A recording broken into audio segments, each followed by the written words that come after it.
Bonjour et bienvenue dans ce 4e épisode de la saison 3 de Tarot Tor. Si vous ne connaissez pas encore le principe de l'émission, nous allons utiliser le tarot pour découvrir le portrait de mon invité au travers de 13 questions.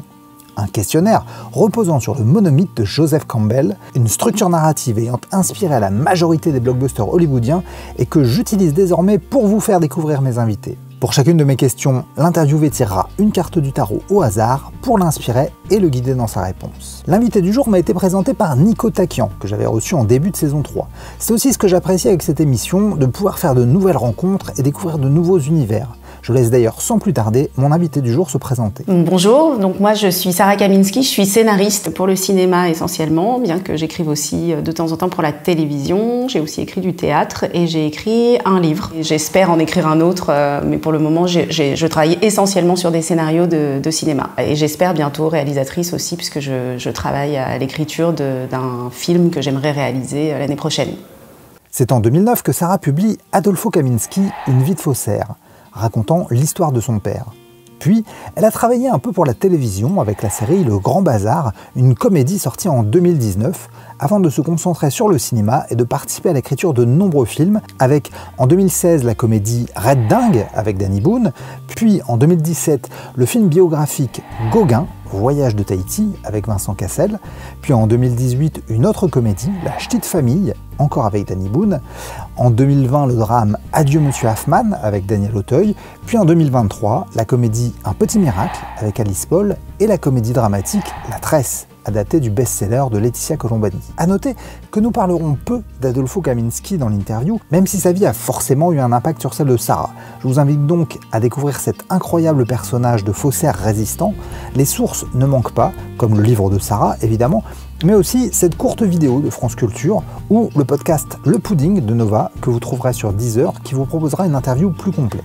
Et pour inspirer Sarah dans l'interview d'aujourd'hui, nous avons choisi l'un des jeux préférés de ma collection, la boîte à tirer les cartes de Paul Keppel et Jude Buffum.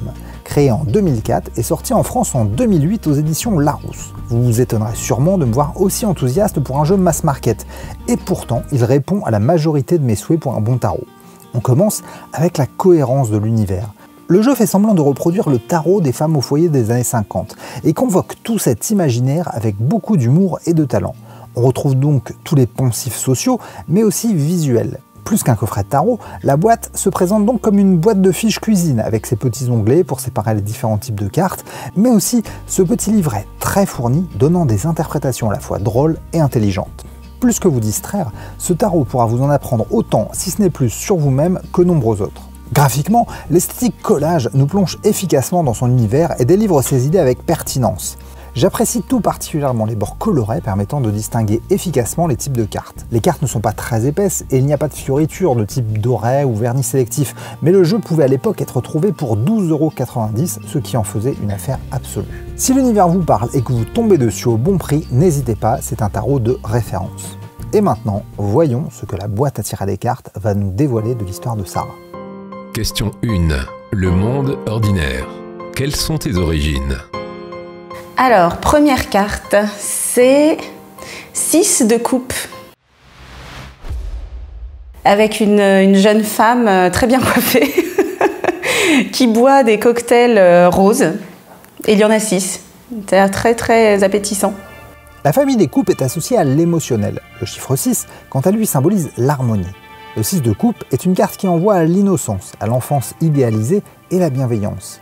La carte évoque aussi la tendresse, l'optimisme, l'amour fusionnel, la nécessité d'être gentil pour améliorer le monde. Je dirais pas que mon quotidien était aussi rose que les boissons qu'on peut voir sur la carte. En revanche, j'étais une enfant extrêmement choyée. Nous, on a dû quitter notre pays. Enfin, moi, je suis née en Algérie et à l'âge de 3 ans, il a fallu partir du jour au lendemain parce que mon père était en danger. Et donc mes parents ont créé autour de mes frères et moi une espèce de cocon d'amour. C'est vrai qu'on a eu une enfance extrêmement joyeuse alors qu'elle démarrait de manière un peu dramatique et que grâce à l'amour de nos parents, on l'a absolument pas vécu de manière dramatique. J'avais la chance, mes parents n'avaient rien, c'est-à-dire qu'on est arrivé avec une valise et un visa touristique de 15 jours et on s'est installé dans un appartement complètement vide. Ils ont été acheter des matelas en mousse parce que c'était les moins chers. Et on avait juste un matelas chacun et ça faisait canapé. Je me rappelle qu'au tout début, il n'y avait rien dans la cuisine, donc ma mère avait acheté un petit réchaud de camping. Voilà, donc ça, c'était notre arrivée. En revanche, dès que la maison a été meublée, mon père avait plein d'amis en France qui étaient des gens très cultivés. Et un jour, je crois que c'est une femme qui est arrivée avec des cartons et des cartons et des cartons de livres. Donc nous n'avions rien, mais nous avions... la maison, c'était une bibliothèque, c'est-à-dire qu'il n'y avait pas un mur sur lequel il n'y avait pas des livres, et en plus il y en avait tellement que malgré les bibliothèques que mon père avait construites lui-même, il y avait encore des piles de livres comme des espèces de tours brinque-ballantes en bas des... Voilà, donc peut-être que quelque chose était déjà là sur le fait de passer à l'écriture. Question 2. L'appel. Qu'est-ce qui t'a poussé à te lancer dans la création ? Alors, deuxième question, deuxième carte. Alors, 4 d'épée. Alors, il y a une femme qui a fait un masque d'argile sur sa peau et qui est devant 4 couteaux. Elle est super cette carte. Il y a des rondelles de concombre, du rouge à lèvres, du parfum. Qu'est-ce qu'elle m'évoque? Je sais pas. Cette femme avec son torchon sur la tête a l'air d'être auréolée de lumière. Donc je sais pas ce que ça m'évoque entre les couteaux et la lumière derrière son visage. La famille des épées est la famille de l'intellect. Le chiffre 4, quant à lui, évoque la stabilité, la rigueur. Le 4 d'épée est donc une carte de rationalisme pur. Elle invite à prendre du recul et à faire le bilan. Mais elle peut aussi évoquer le fait de rencontrer des blocages. Concrètement, malgré une enfance heureuse et tout l'amour de mes parents, je crois que j'avais une profonde mélancolie et que j'avais un souci avec la vie. La vie ne me suffisait pas, toute petite. Donc il y avait quelque chose de l'ordre de l'échappatoire dans l'imaginaire. J'étais à la fois quelqu'un d'extrêmement joyeux, etc., et à la fois quelqu'un qui avait besoin de s'échapper dans mes pensées et qui n'était pas forcément hyper joyeuse là pour le coup. Et je crois que dès que j'ai eu un stylo dans les mains, j'ai écrit. Enfin, voilà, je sais que j'écrivais des histoires, je les lisais à mes parents, des toutes petites histoires au début, mais j'avais vraiment besoin d'échapper à la vie. Je voyais la vie comme une prison terrible, en fait. Donc, mon seul échappatoire, c'était effectivement d'inventer des histoires. Alors, sans stylo, je les inventais dans ma tête, donc c'était ça servait à rien. Enfin, surtout, c'était très excluant, puisque en plus, je pouvais pas les partager. Et puis, dès qu'il y a eu l'arrivée du stylo dans ma vie, eh ben, c'était fabuleux, parce que du coup, je pouvais en faire quelque chose. Voilà, ça ne restait pas à ruminer dans ma tête. Donc, je pense que l'appel que j'ai eu, je saurais pas comment l'expliquer. Peut-être une incapacité à m'adapter clairement dans le monde réel, peut-être tout simplement ça. Question 3. Le refus. Quels furent les premiers doutes? Hop. Je la remets. Je ne l'ai pas vue. Troisième question. Alors, l'ermite. L'ermite avec une femme extrêmement belle, pin-up, dans une baignoire ou plutôt un lavabo. Et beaucoup de savons de luxe, de toutes les couleurs, dans sa baignoire. À la fois, j'arrive pas à savoir si elle est sur une scène. Il y a des rideaux comme des rideaux de théâtre ou peut-être de salle de bain, je sais pas. L'ermite évoque une figure sage qui nous guide dans l'obscurité. C'est une carte de crise, elle parle d'un voyage intérieur et du fait de se confronter à ses propres ténèbres. L'ermite peut autant faire référence à la solitude et l'isolement qu'à un mentor qui vous aide à surmonter une épreuve personnelle ou au contraire, elle peut rappeler un père absent ou froid. Honnêtement, je pense que je ne me disais absolument pas que j'allais faire une carrière de ça. J'écrivais des histoires, mais je dirais que artistiquement parlant, quand j'étais jeune, je faisais du violoncelle. Donc, si j'avais dû penser à une carrière artistique en étant jeune, ça aurait été le violoncelle. En revanche, je ne trouvais pas de création dans ma façon de jouer du violoncelle. Je pense que c'était pas pour moi. Et puis que j'arrivais pas à créer, je n'arrivais qu'à interpréter. Et l'interprétation ne me suffisait pas. Le plus gros obstacle que j'ai eu par rapport à une carrière artistique, c'est sans doute celui qui est partagé par le plus grand nombre, c'est-à-dire est-ce que c'est possible ou est-ce qu'au contraire il faut bien travailler à l'école, avoir des diplômes et puis avoir un salaire surtout. Donc ça c'est des freins évidemment. Il se trouve que j'avais de bons résultats scolaires, en tout cas quand j'étais au collège et donc du coup le monde extérieur et les injonctions extérieures me prédisposaient plutôt à faire soit des études scientifiques, soit des études... en tout cas, à ne pas aller particulièrement sur ce terrain-là, sur le terrain de l'artistique. Je pense que ça, ce sont des freins. Le fait de partir...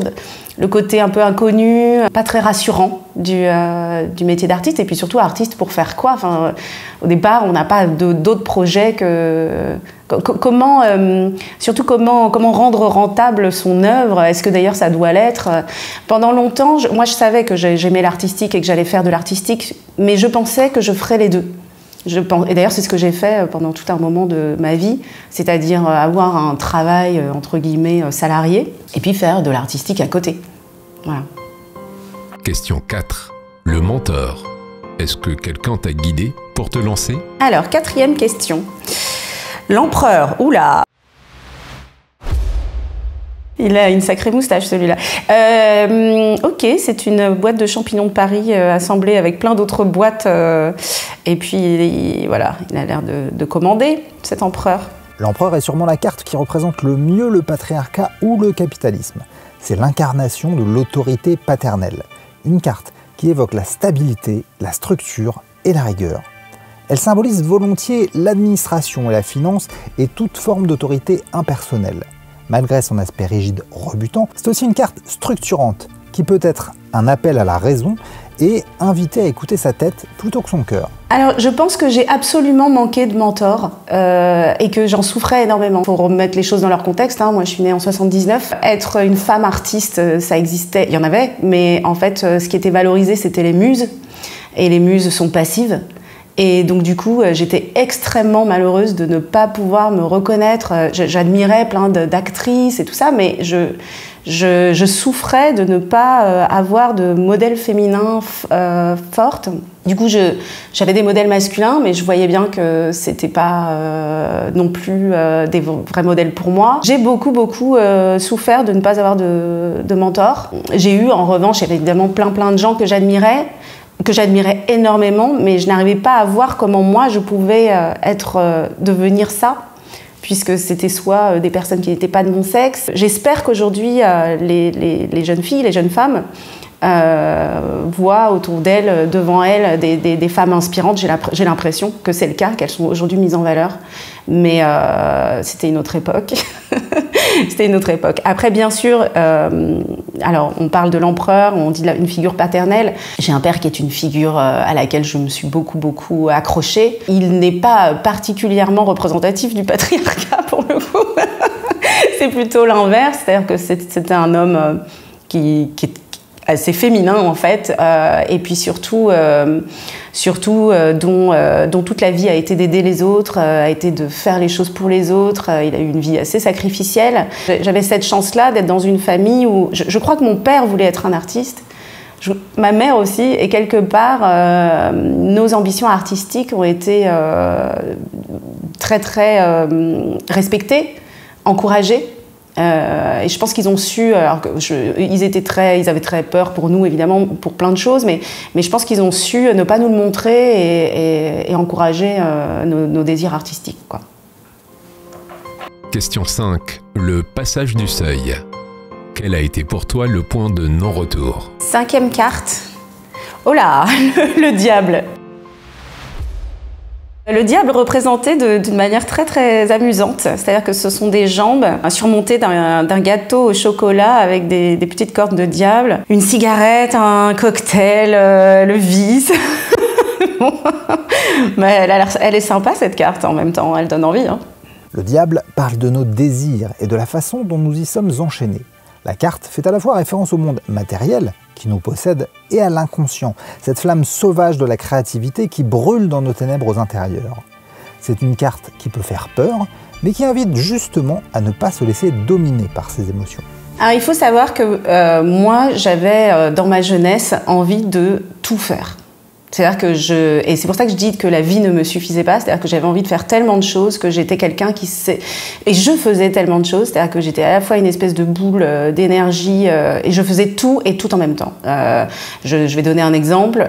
J'ai passé une double maîtrise en cours du soir, tout en travaillant, tout en étant enceinte et en faisant mon nid pour mon enfant arrivant, et sans pour autant ne pas vivre ma vie amoureuse, voir mes amis. Enfin voilà, j'étais boulimique de tout, et y compris d'ailleurs de substances qu'on peut voir sur cette carte.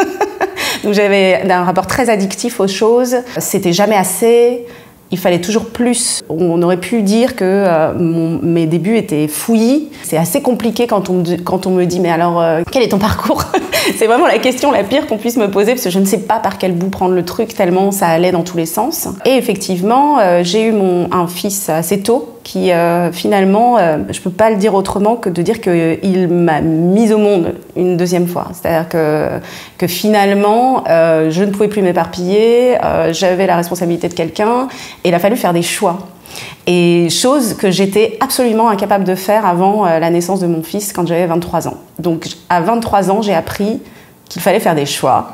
Et ça a été très très compliqué, très compliqué à faire, mais en même temps ça a été extrêmement efficace. J'ai choisi de ne plus, à l'époque je jouais, j'étais comédienne, je faisais du théâtre de troupe, j'ai choisi de ne plus faire ça et d'être auprès de mon fils.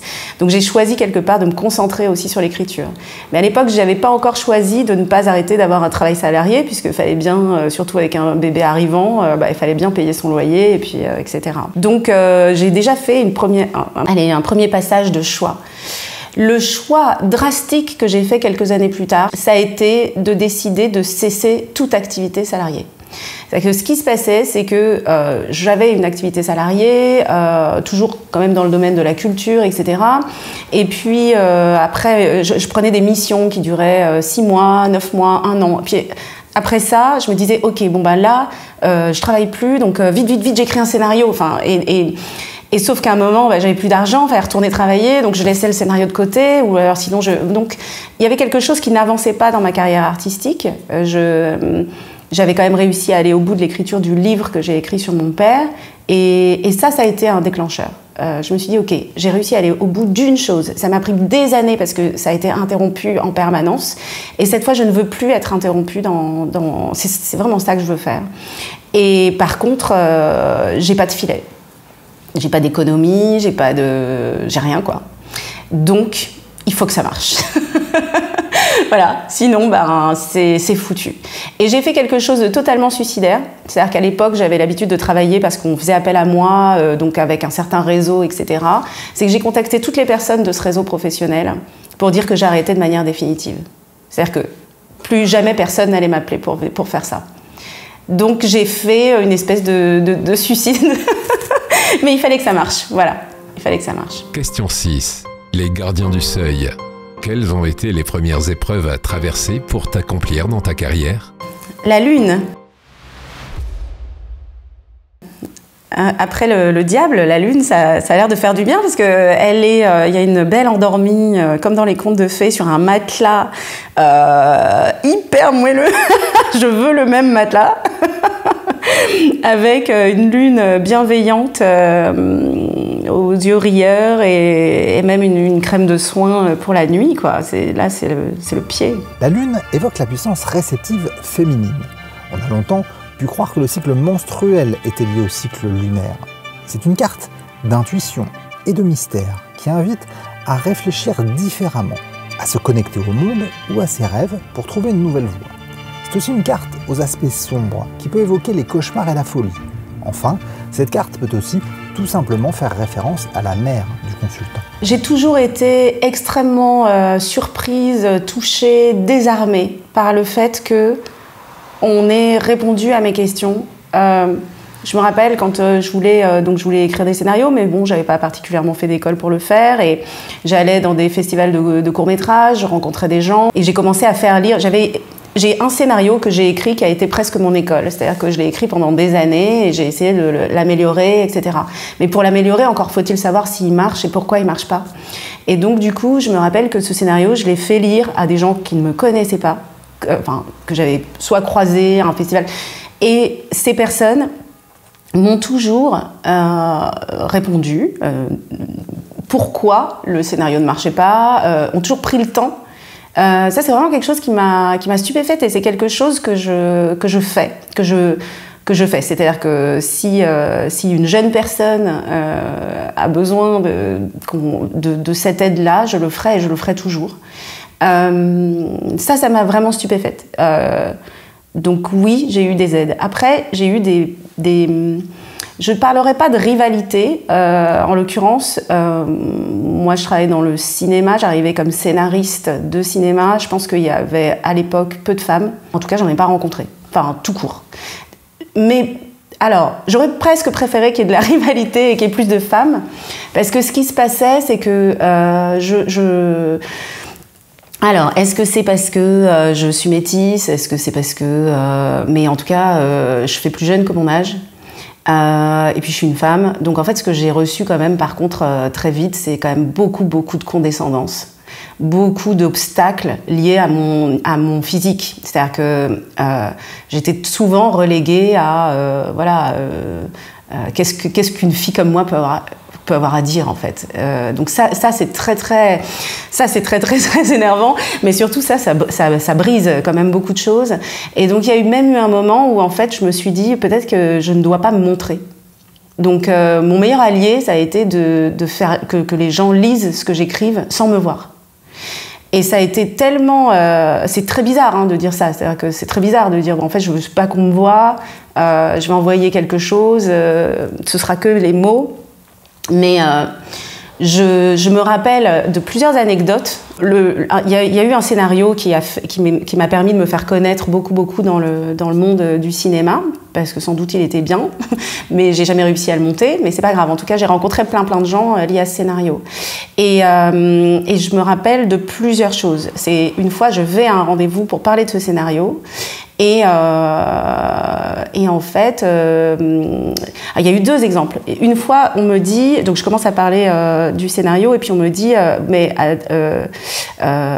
qui êtes-vous? Et donc en fait, on pensait que je n'étais pas moi. C'est-à-dire que il y a eu ça, et il y a eu quelqu'un qui m'a dit, en lisant le scénario, je pensais que c'était le scénario d'un homme. Alors, je ne sais pas. C'était effectivement un film d'anticipation politique. Bon, est-ce qu'il fallait être un homme pour écrire de l'anticipation politique? Peut-être. Enfin, peut-être dans l'esprit de ces personnes. J'ai eu plus grave au moment de la sortie de mon livre sur mon père. Le livre est sorti et j'ai choisi pour la couverture une photo des faux papiers qu'il avait réalisés pendant les guerres. Et il se trouve qu'il n'y a pas ma photo d'autrice au dos du livre. Et donc, quand le livre a commencé à être envoyé à la presse, il y avait un journaliste que j'adore et spécialisé dans l'histoire, qui a beaucoup hésité avant d'écrire l'article sur ce livre. Et j'étais un peu étonnée, puisque je me disais, si quelqu'un devait écrire quelque chose, ce serait lui. Je l'ai rencontré plus tard à un salon du livre, et il m'a expliqué pourquoi. Il m'a dit qu'en fait, au départ, il a pensé que je n'existais pas, et que c'était une farce de mon père écrivant ce livre, en faisant croire que c'était sa fille. Donc quelque chose de super tarabiscoté plutôt que la réalité. Donc il y avait quand même quelque chose comme ça sur l'idée que, voilà, à l'âge que j'avais, en tout cas, aujourd'hui ça n'arrive plus, mais à l'âge que j'avais, j'ai une autre anecdote, je vais la dire aussi parce que celle-ci elle est drôle, c'est j'arrive à un rendez-vous aux États-Unis, pour parler de mon livre qui vient de sortir aux États-Unis, etc. Et donc j'ai rendez-vous avec un scénariste intéressé par le livre pour obtenir les droits. Je commence à faire le rendez-vous et il est charmant, mais tout à coup il me dit « D'accord, mais peut-être devrions-nous attendre l'arrivée de Sarah Kaminski avant de démarrer la réunion ». Voilà, donc il y avait voilà, ça c'était... j'aurais préféré des rivalités entre copines, mais bon, voilà, c'était pas tellement le cas. On était trop peu nombreuses. Question 7. L'approche. Y a-t-il eu des préparatifs particuliers avant ta première réussite créative? Alors, 7e question. 10 de coupe. Encore des boissons, décidément.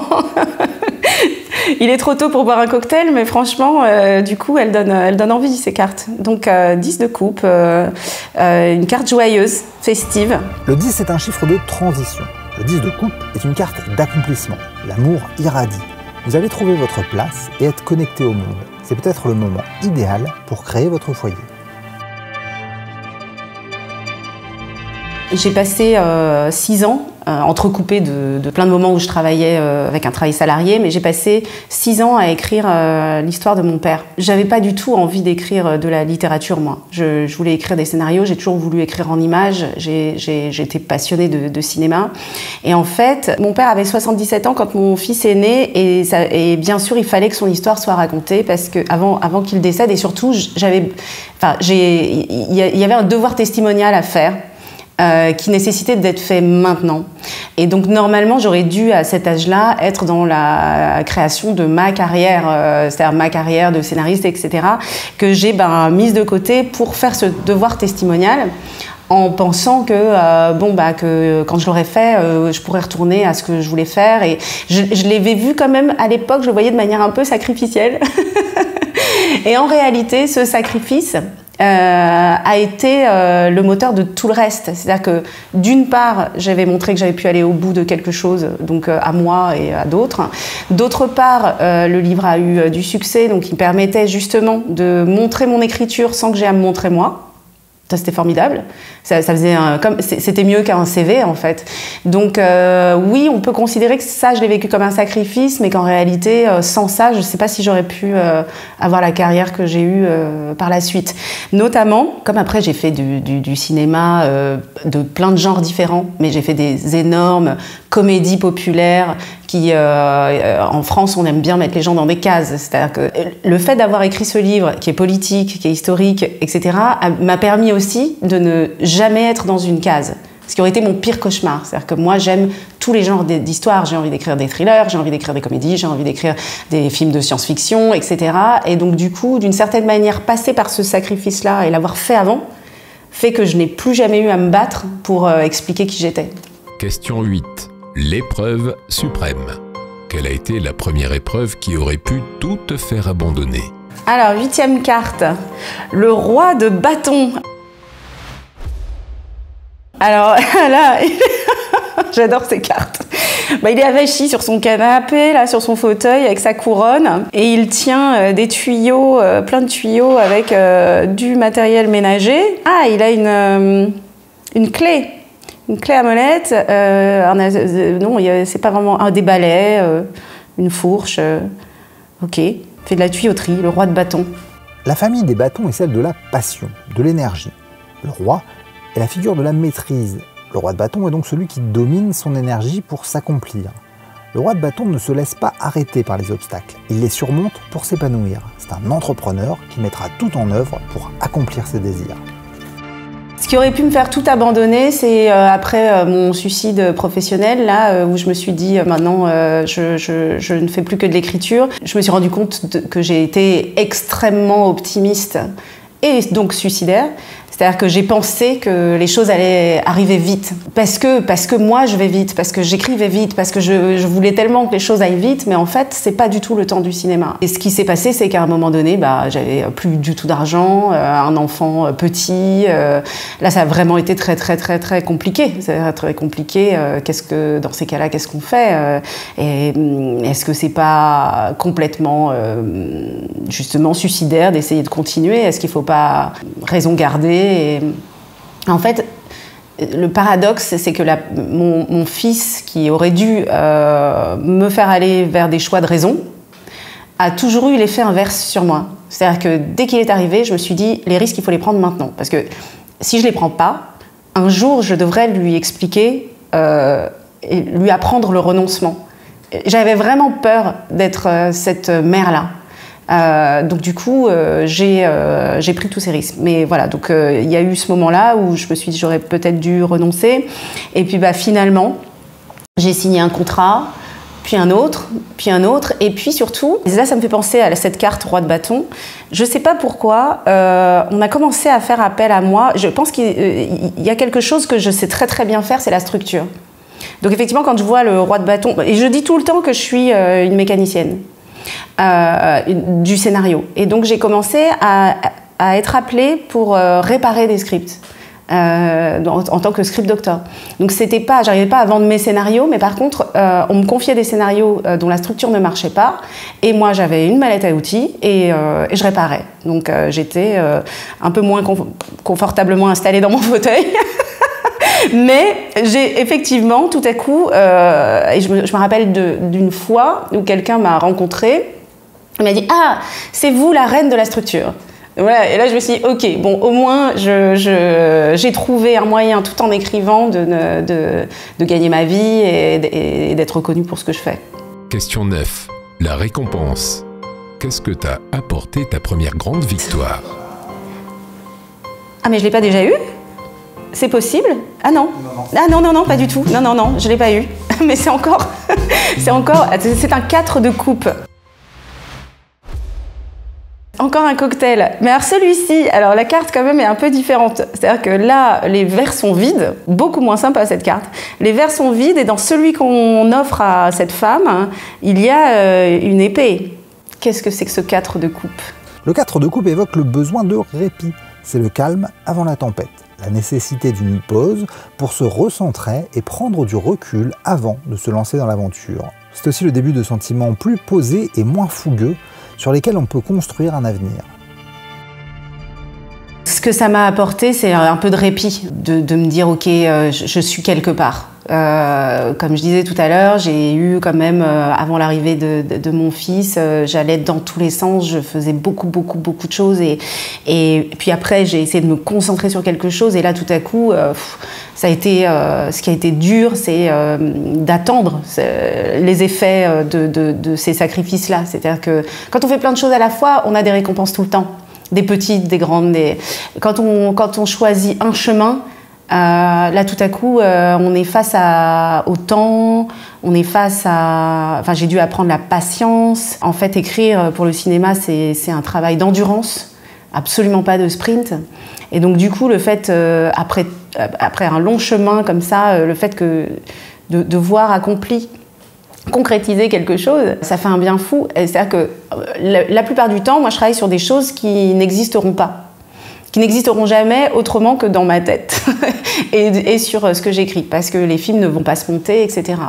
Et c'est vrai que parfois on se dit mais qu'est-ce que j'aimerais faire quelque chose de tangible. C'est pour ça que j'adore bricoler, c'est très paradoxal, mais moi faire du carrelage, c'est génial. C'est-à-dire que au départ il n'y a pas, et après il y a, et je peux le voir, je peux me congratuler, je l'ai fait, voilà. Donc ça, après des années de travail pour quelque chose, le voir accompli, c'est extraordinaire. Moi, je ne suis pas du tout partie des artistes qui disent oui, une fois que c'est fait, je me sens en deuil. Pas du tout. Une fois que c'est fait, je me dis mais c'est génial et ça laisse de la place pour la suite et on part pour une nouvelle aventure et voilà. Donc voilà ce que ça m'évoque. Question 10. Le chemin du retour. Comment s'est déroulé le retour à la vie ordinaire? Alors, le roi d'épée. Il a une belle épée, c'est une brochette géante, avec un barbecue et sa couronne et son petit tablier à froufrou. Il me plaît beaucoup, en tout cas la carte me plaît beaucoup, mais je ne sais pas du tout à quoi elle correspond. Le roi d'épée est un symbole de pouvoir et de supériorité intellectuelle. Une carte froide et logique qui agit sans influence des émotions. C'est une carte parfaite pour représenter les décideurs et les institutions. Je ne sais pas si on peut parler de vie ordinaire ni avant, ni pendant, ni après. C'est-à-dire que, et pour moi ça c'est très important à dire, c'est-à-dire que je pense que j'écris parce que je n'ai pas le choix. Je pourrais faire n'importe quoi d'autre, j'écrirais quoi qu'il arrive, parce que de toute façon, la vie ne suffit pas, elle ne suffit toujours pas, elle suffisait pas quand j'étais petite, mais elle ne suffit toujours pas. J'ai besoin d'imaginaire, j'ai besoin d'être portée, j'ai besoin que mes émotions aillent quelque part, sinon je pense que je serais sans doute dans un asile psychiatrique. Enfin, donc au moins là, écrire des histoires, faire vivre des personnages, ça permet de canaliser tout ce qu'il y a à canaliser. Donc je ne sais pas s'il y a une vie ordinaire. Ce qui est sûr, c'est qu'il y a quelque chose avec le succès qui est de l'ordre de peut-être côtoyer des célébrités, être reconnu ou des choses comme ça, mais en fait qui ne sont pas mon quotidien à moi. Enfin, comment dire ? Je ne peux pas... Si j'ai un co-auteur qui est célèbre, je ne verrai jamais sa célébrité. Je vais voir le co-auteur dans le travail. Donc je ne sais pas si j'ai eu la sensation à un moment de sortir de mon univers pour aller dans un autre, etc. En fait, je ne sais pas si je suis très claire.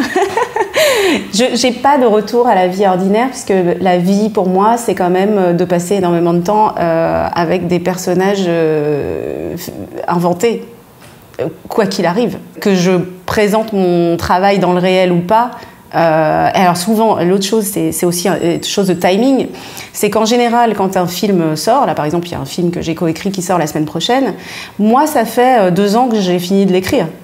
Donc en fait, je peux en parler, etc. Mais depuis, je vis avec d'autres personnages, donc qui viennent s'ajouter, etc. Donc en fait, c'est jamais ordinaire. Il y a des gens dans ma tête et dans mes histoires et qui, entre le moment de la célébrité liée à la sortie de quelque chose et le moment où j'ai cessé, où j'ai posé ces personnages de côté pour passer à d'autres, il y a parfois des années et des années. Donc je sais pas si on peut parler de vie ordinaire. Mon quotidien, en tout cas, est très, je veux dire, très calme, en fait. Hein. J'ai même pas à sortir de chez moi pour travailler. Donc, en gros, j'ai un quotidien très... je suis pas recluse, mais c'est vrai qu'il n'y a pas grand-chose à dire. C'est beaucoup moins intéressant ma vie que la vie des personnages que j'écris, de fait. Question 11. La résurrection. Quelle épreuve a fait de toi l'artiste que tu es aujourd'hui ? Alors, As de coupe. Encore un verre, mais alors celui-ci, il est vide. En fait, quand même, cette image m'évoque, même si le verre est vide, elle m'évoque quelque chose de... Comme c'est un verre qui ressemble à un verre festif de champagne ou quelque chose comme ça, elle m'évoque la mondanité. Il y a des ongles manucurés, donc elle m'évoque une soirée mondaine. Le chiffre 1 évoque la force primordiale, l'énergie brute, la graine qui va éclore.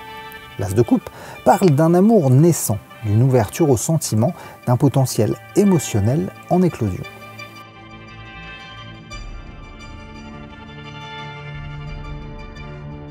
Pour moi, ce qui était une épreuve et qui ne l'est plus aujourd'hui, c'est ce fameux concept d'endurance. C'est-à-dire que j'étais extrêmement stressée dans le travail, extrêmement stressée avec des questions de deadline. J'étais très très dure avec moi-même et je travaillais tout le temps.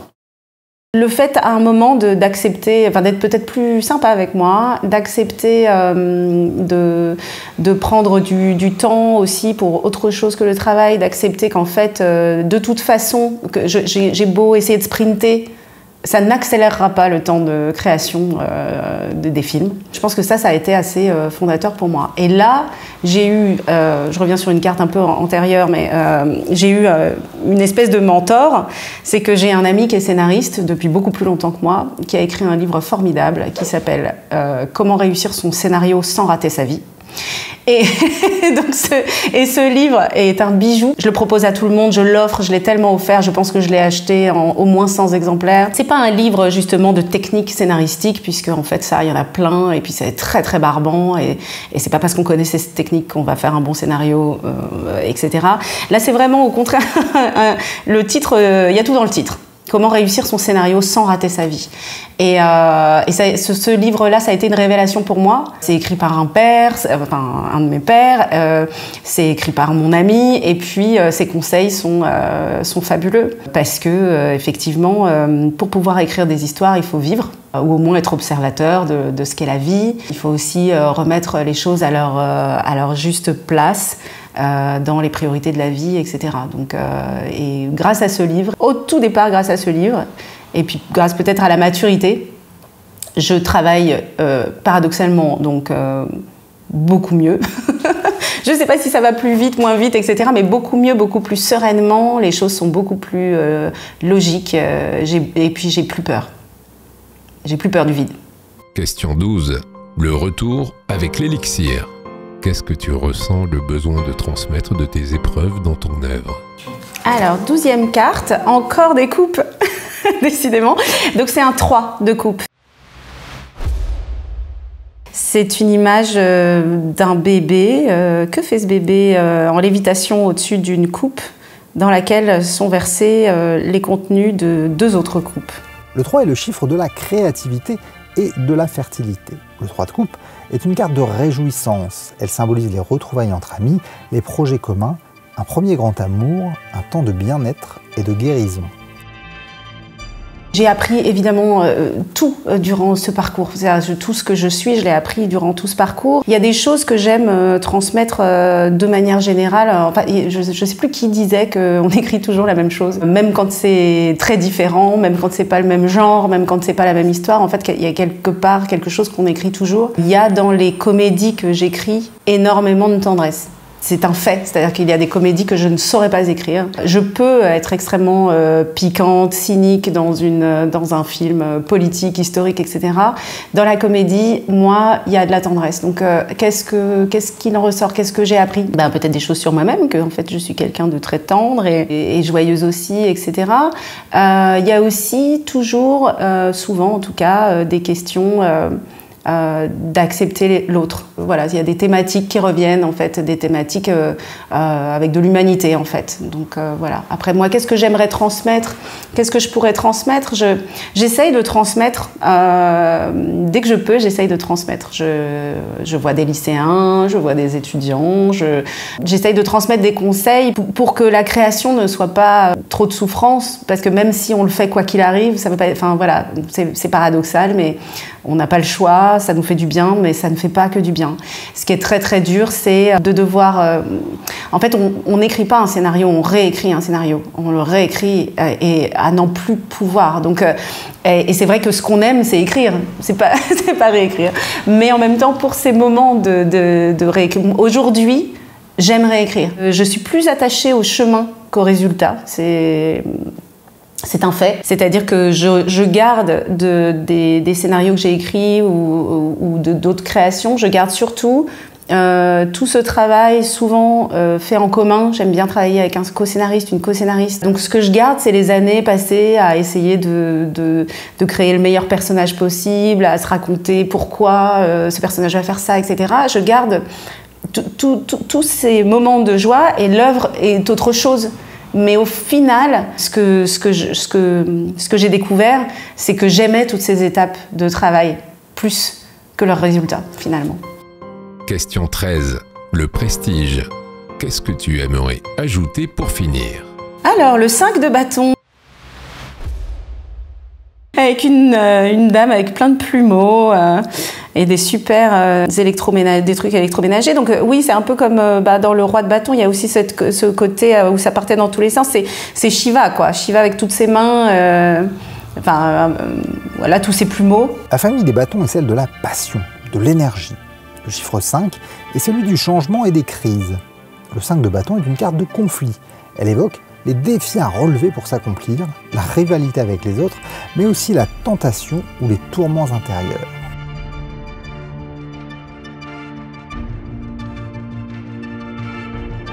Oui, il y a un point que j'aimerais aborder. C'est plus un conseil pour les gens qui écrivent et qui, comme j'ai pu être ou comme je peux être souvent, sont bloqués parce qu'ils ont la sensation d'avoir une montagne devant eux et qu'en fait, du coup, au lieu d'avancer, ils restent bloqués devant cette montagne.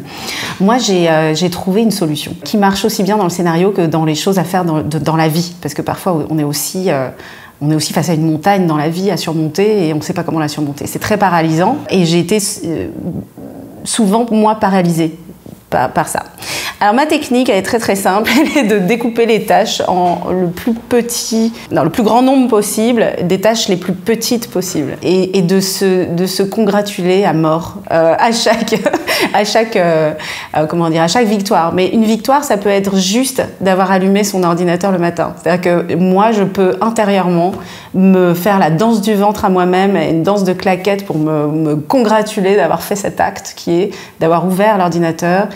Et c'est tout. Maintenant, une deuxième tâche aurait été d'écrire juste une ligne d'idées jetées en vrac et on s'en fout. Mais si déjà j'ai fait ces 2 étapes-là dans la journée, c'est mieux que d'avoir rien fait parce que je suis bloquée. Donc c'est plus un conseil qui marche très bien sur moi. Je suis sûre qu'il doit marcher sur plein d'autres. Mais à titre d'exemple, j'utilise un logiciel pour mes scénarios où on peut trouver sur un navigateur toutes les séquences. Je découpe, je mets des couleurs sur chaque séquence en fonction des séquences que je dois retravailler, etc. Et un objectif peut être juste d'avoir retravaillé une séquence rouge, 2 séquences bleues, voilà. Donc c'est plus un conseil que quelque chose à ajouter. Cette nouvelle émission est maintenant terminée. Merci de l'avoir regardée jusqu'au bout et j'espère avoir bien retranscrit l'énergie de Sarah Kaminski. Son interview avait été un moment très chaleureux et j'aimerais avoir réussi à vous transmettre ça. Le tirage du jour aura fait la part belle à la famille des Coupes, ce qui traduit bien toute l'humanité et la sociabilité de Sarah. La famille des Deniers est au contraire la grande absente, ce qui n'étonnera pas au vu de ses choix de vie désintéressés. Enfin, on notera une belle présence des arcanes majeures avec des influences très fortes. Si la rigidité de l'empereur détonne un peu, on ne s'étonne par contre pas de trouver l'ermite, le diable et la lune pour illustrer la richesse intérieure de cette créatrice. Enfin, le tirage contient également 2 rois sur les 4, montrant que Sarah n'est pas qu'une douce rêveuse et que c'est une femme qui sait prendre les choses en main pour accomplir ce qu'elle désire. Si vous avez aimé la vidéo, n'hésitez pas à la liker ou la partager et pensez à vous abonner pour ne rater aucun des futurs épisodes. Je ne sais pas encore exactement qui sera mon prochain invité, mais j'ai des pistes intéressantes, nous découvrirons cela bientôt. Comme à chaque fois, vous pourrez trouver un lien vers les œuvres évoquées dans la description de la vidéo. Je vous souhaite de bonnes lectures et je vous dis à la prochaine.